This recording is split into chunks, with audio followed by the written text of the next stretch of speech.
Hi there, this is David and welcome to New RPG News. We have a lot of stuff to talk about today, from brand new games to some delays to some really cool pre-orders, and then of course obligatory Final Fantasy and Square Enix news.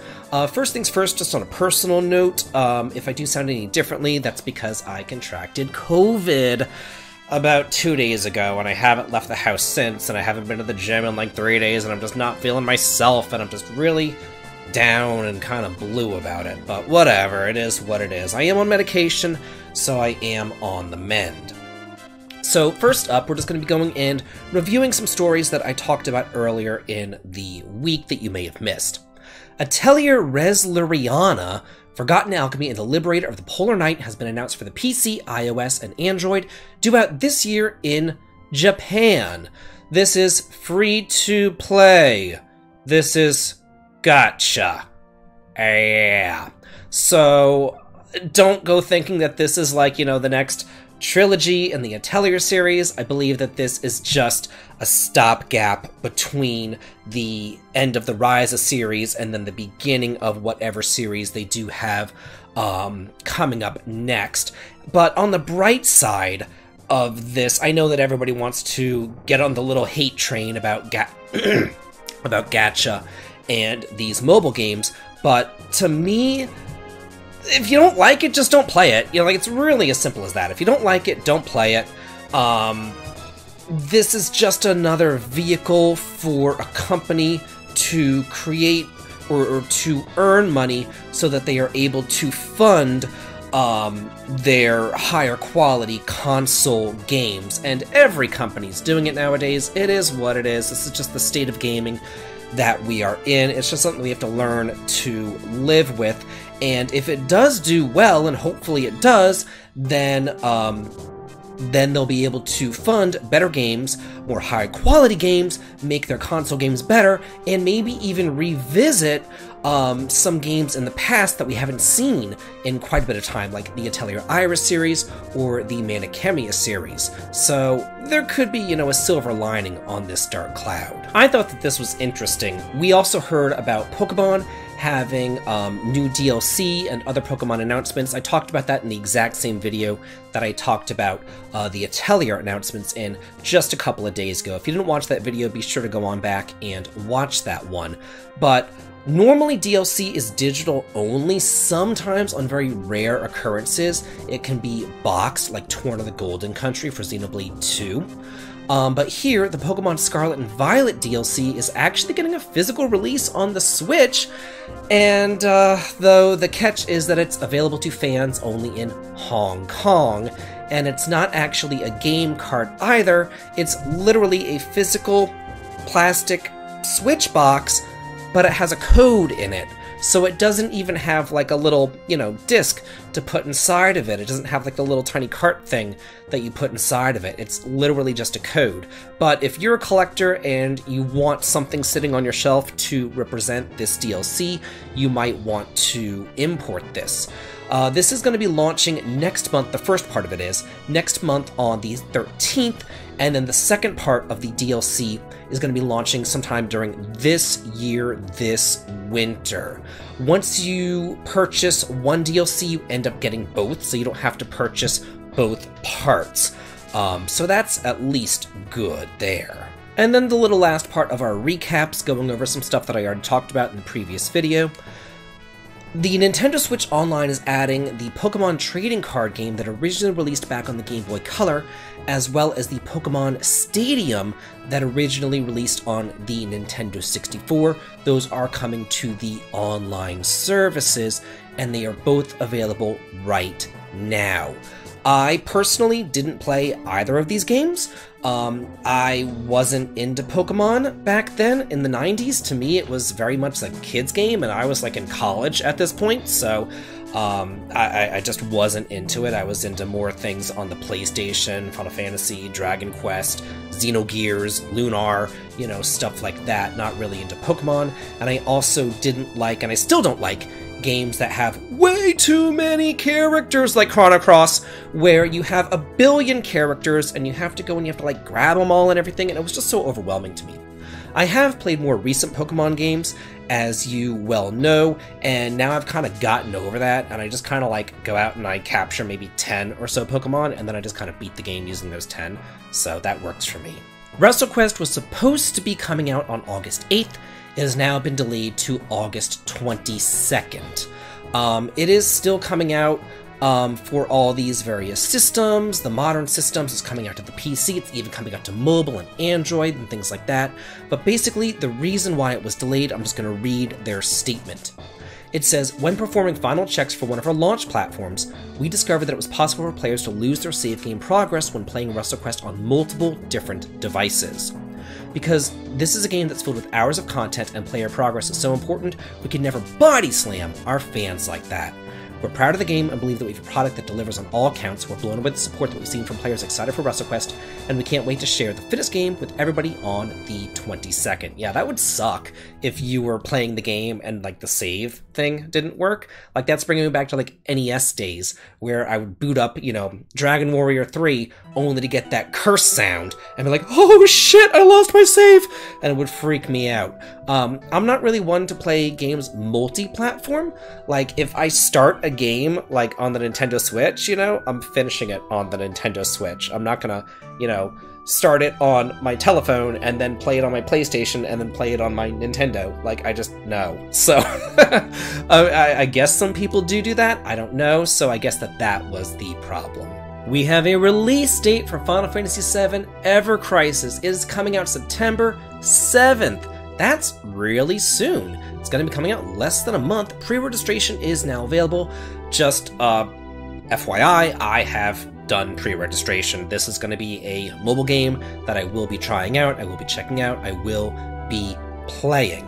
So this, I'm looking forward to it. You know, I love Final Fantasy VII, and this is telling the story of Final Fantasy VII as well as Crisis Core, and it's taking like all the highlights of these various games and putting it together into one experience, and it's doing it in the, I don't know, in just kind of a more traditional way. If you look at the graphics, it looks very much like the PlayStation 1 original version, just a little tiny bit upgraded and more modernized. So I am personally looking forward to this. I think it's going to be fantastic, and I just cannot wait. Square Enix delights in torturing me, because the Dragon Quest X online version 7.0 expansion has been announced. The Wii U and 3DS versions are ending service. There's an offline version of this game. All of this is out in Japan. You can play this on like every single console imaginable over in Japan. Can you play it here? No. I'm dying here. When are we going to be getting this game? Like, come on. They literally have an offline version of this game that you can play in Japan. Like, come on! I don't understand. I don't understand. Hopefully we will get it, because we're going to be circling back to talking about this later on in the program whenever we're talking about Square and their AAA announcements. Remember this Persona game, Persona 5 The Phantom X? The Awakening test begins on August 18th. There's a new trailer being released, and this is going to begin the second closed beta testing for this game. As of right now, though, it is still only has been confirmed for release in China, not even in Japan. That's really strange to me that they're not releasing this game in Japan, that they're only releasing it in China. Again, if you're not aware of what this game is, this is a mobile game in the Persona 5 universe. More than likely, I'm going to guess that we'll eventually get it, but it's just strange to me that, again, it's in China, not even in Japan. That's just weird. Baldurs Gate 3 is now the best-selling pre-order on the PlayStation 5, and it is doing incredibly well over on the PC as well. It says here that it's now the second best-selling pre-order in the US, beaten only by Madden. Yes. So this just goes to show that, yeah, RPGs are not dead. People still like RPGs, and this is a turn-based RPG. All you ever hear from these Japanese developers is that turn-based is dead. Nobody wants turn-based. Everybody wants action RPGs. Well, here we are with an Western RPG utilizing a turn-based system and doing exceedingly well. Who would have thought? Huh, maybe one beloved company out there should, you know, take some notes. This is interesting. We're going to talk about some pre-orders right now. This is a pre-order for Persona 5 Royal 1 More Edition. Apparently, it's available now on the Amazon. It's not available for the Switch or the Xbox Series X. It is only available for the PlayStation 5. Looks like they probably made way too many of these for the PS5, and now they're throwing them on Amazon for anybody to grab. I'm going to read through about what it all includes. It says it comes with a treasure chest box, a collector's box to hold your palace's treasures, Le Grimoire art frame, plastic art frame inspired by Justine Le Grimoire clipboard, Phantom Thieves art prints, set of 5x7 glossy high-quality prints made to be displayed in the included frame, a Kate Shee's briefcase bag, and his signature briefcase made into a 15-inch bag with a logo on the front. Arcana Tarot Card Deck, a 24-card tarot card deck featuring artwork of the Arcana in a branded box. Persona 5 Royal Steelbook Case, featuring the artwork and the game. It says with over 40 items of previously released DLC included. So that's pretty cool. Let's look at all of this stuff. There's the box, there's the little tarot cards down there, the steel-cased game, the little artwork frame, there's some more cards down there, and there is the carrying case. That is all there for you. This looks like $120 on Amazon if you wanted to grab this. Now we're over on the NIS America site, and I wanted to come here to show y'all the Rhapsody pre-order, because that is coming out at the end of the month. However, that one's already sold out, so, you know, you're SOL if you missed on that. So don't miss out on this one, because this one's coming out September 5th. This is Monochromus, Rights and Wrongs Forgotten. This is part of that Uwaterumo? I can't.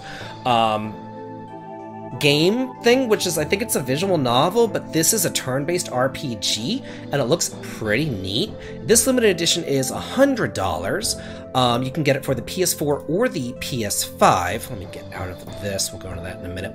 It comes with the deluxe edition, a hardcover visual book, a Prelude original soundtrack, Day on the Town cloth poster, a Shunya and Heilu acrylic display. Oh, good God. Moon Chika and Mikazuchi acrylic display, a set of 5 art cards, and the collector's box. So that's the cloth poster, the visual book, the game, the box, these little displays, the artwork, the soundtrack. So yeah, a lot of really cool stuff here available for this one.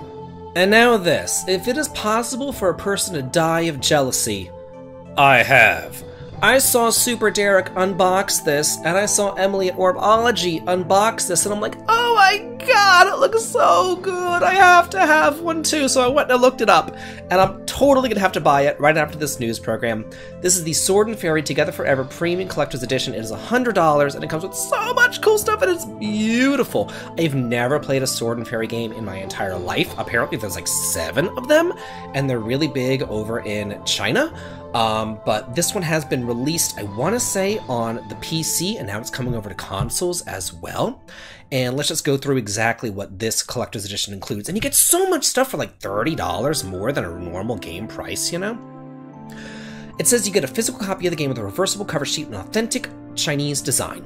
Set of 4 clipboard standees of the main characters, a CCG deck set of in-game Journey to Heaven and Earth, a 2-player playmat for CCG, an iconic fairy plush, a steelbook case, a 4-disc original soundtrack CD set, 4 high-quality art print postcards, a download code for 4 DLC modern design costumes for main characters, a soundtrack download code, and if you order the PS4 version, you get an exclusive download code for 2 PS4 themes. So that's really actually very beautiful. Let me see if I can't move this over some to make it look a little bit nicer for y'all so you can see everything. There we go, that's a little bit better.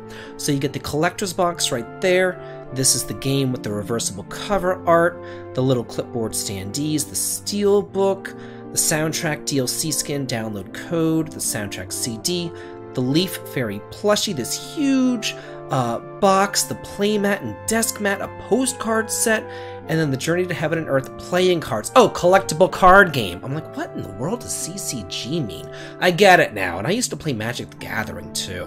And speaking of Magic, Magic the Gathering and Final Fantasy are getting like a crossover thing. Apparently this was announced like last year. I had no clue about it and I just found out and I'm like super thrilled, super stoked. So it's going to be coming out in 2025 though.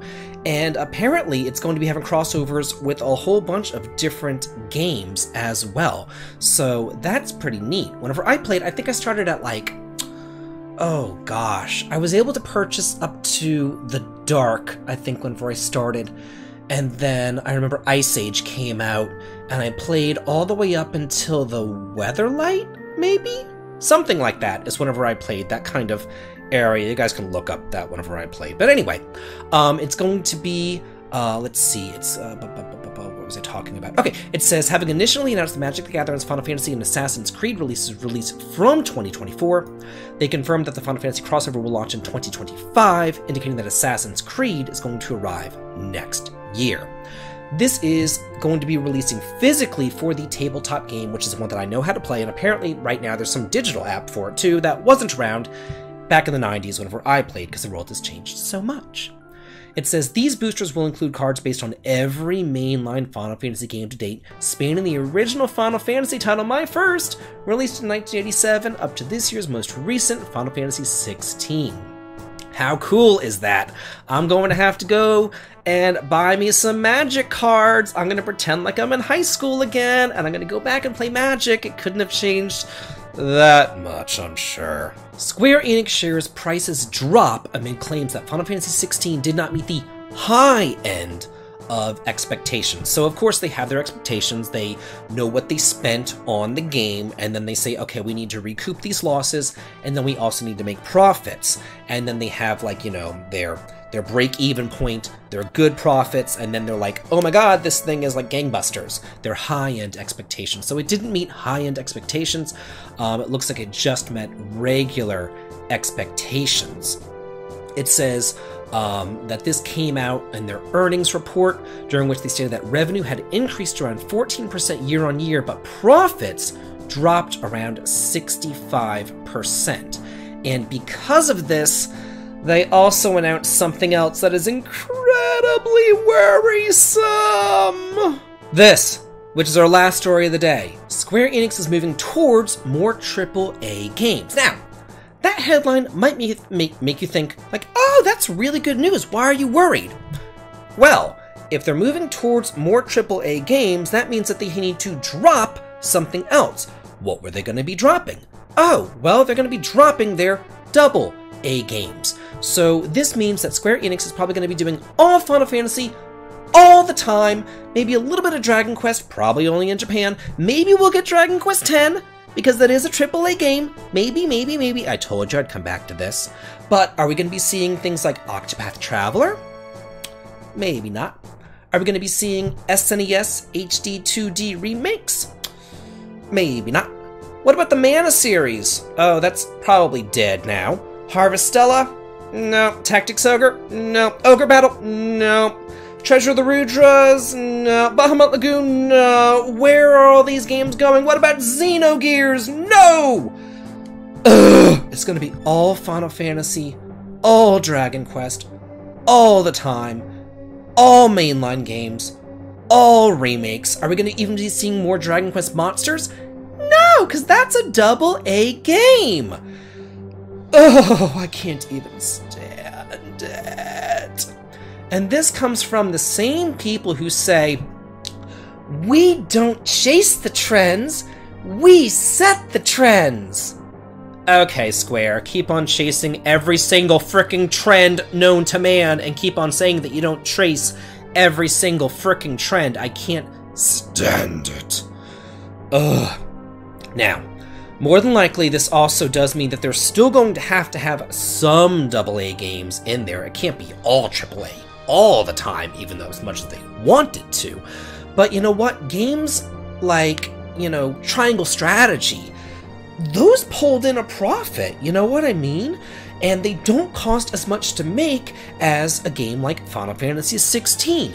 Maybe if you actually focused on good, solid, core gameplay, instead of eye and hair physics and other stupid crap that nobody gives a shit about, then, you know, you might have a game that sells that doesn't cost billions and billions and billions of dollars. But what do I know? I've only been playing games for like 40 frickin' years. Ugh. So, yeah. Let me just read some stuff right here. It says, there's a much bigger gamble associated with mainline Final Fantasy and Dragon Quest games, but the potential ceiling is much higher in terms of sales. As of 2022, Final Fantasy XV sold more than 10 million copies, while Octopath Traveler sold over 3 million. Yeah. So, again, these AA games, they do sell, but not as much as something like a AAA game, like Final Fantasy XV or Final Fantasy XVI. It also said they're going to be focusing on this in the future. So this isn't going to be like an immediate thing. We're still going to see these AA games coming in the next couple of years, but eventually that tap is going to be cut off, and we might see one AA game per year, and then the rest of them are going to be triples. Or this could just mean that we get like one AAA game per year and one AA game, because AAA games take forever to make. Like, just focus on solid gameplay. Not everybody cares about graphics. I don't. I grew up on the NES and the Game Boy, for God's sakes. I don't care about graphics. You know what to me is the pinnacle of gorgeous graphics? Final Fantasy VI, Chrono Trigger, Treasure of the Rudras, Bahamut Lagoon. Those are gorgeous to me. They're absolutely gorgeous. A game like Final Fantasy XVI, yeah, I get it, but to me it looks like I'm watching TV. Like, it doesn't even look like a game. You know what I'm saying? That's just me, though, and I'm sure I'm just not hip with the modern young era, or the kids these days, but this is, I'm just speaking from the heart here. So, that's it for the news today. Let me know what y'all think about all these stories, and as always, have a good day.